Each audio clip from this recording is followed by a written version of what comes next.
Mirada del Poeta té voluntat de ser un projecte de ciutat, és un projecte de ciutat, és una realitat a Tordera ja, però penso que també és un projecte de país.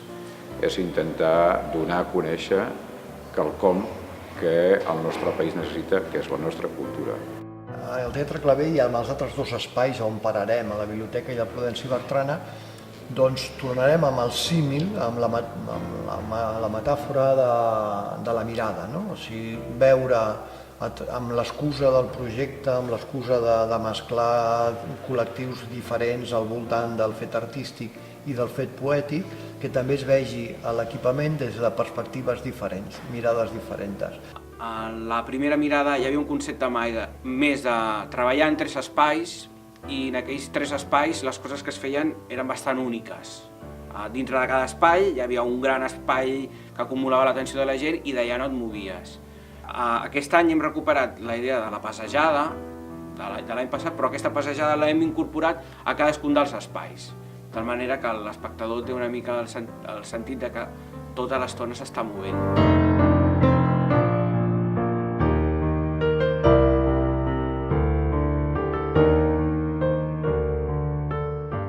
Doncs el dia 27 de maig, quan es duguin a terme les activitats aquí a la biblioteca, el que hi haurà serà una cosa a veure, sorprenent, d'alguna manera.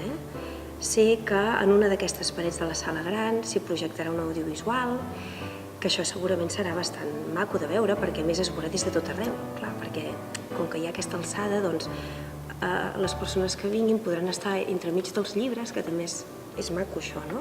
Entremig dels llibres de poesia o dels altres llibres que tenim a la biblioteca i observar aquest audiovisual.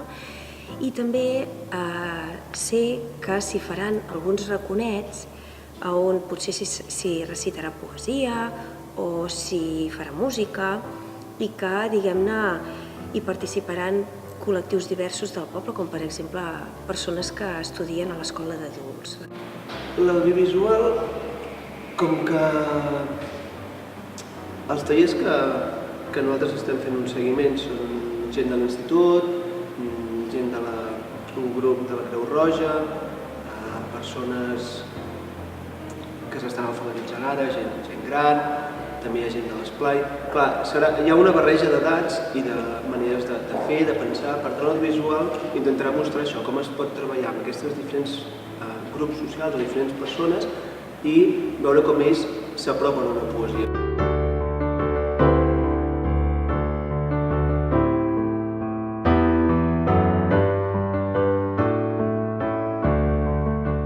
Enguany, a diferència de fa 2 anys, el que es fa al teatre no es circumscriu a l'escenari, sinó que passa a diferents espais del teatre.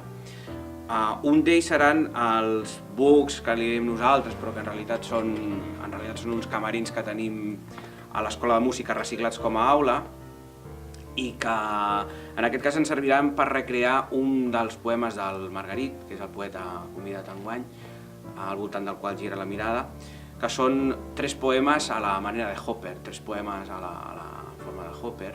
I llavors en aquest cas el treball serà recrear dintre d'aquestes estances, cadascuna de les estances com una de les estrofes del poema.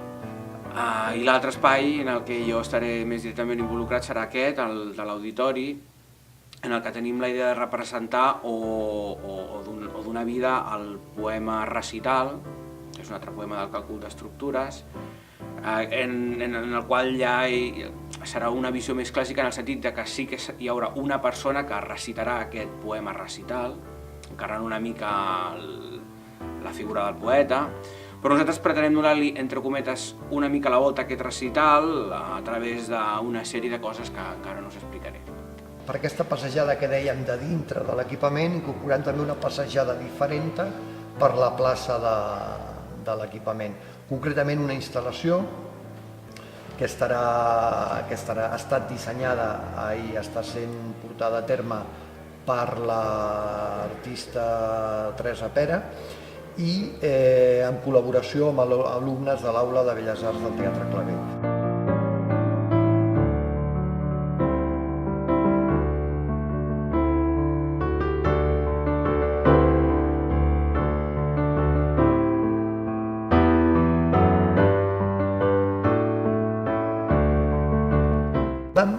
deriva de que hi havia un paral·lelisme entre l'espai del Casal de Joves i un espai on els joves l'utilitzen molt, que és el Prudenci Bertrana.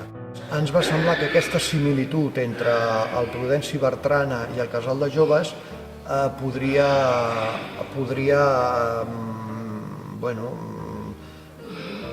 crear o subsanar l'absència de que el recorregut acabés al Casal de Joves i acabés al Prudenci Bertrana.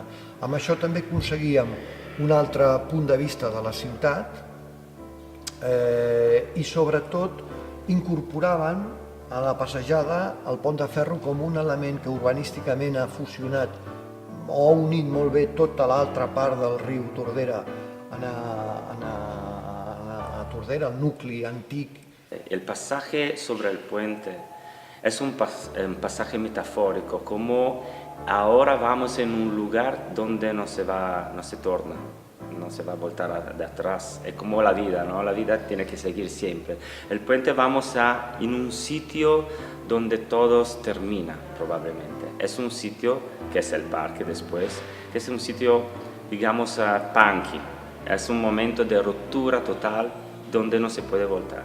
Es un contacto con la muerte. Hablaremos también de vida y de muerte y de lo que pasa en el medio, ¿no? Cuando nacimos hasta el final. Es un pasaje bastante fuerte, pero que lo vamos a afrontar también con una fiesta final.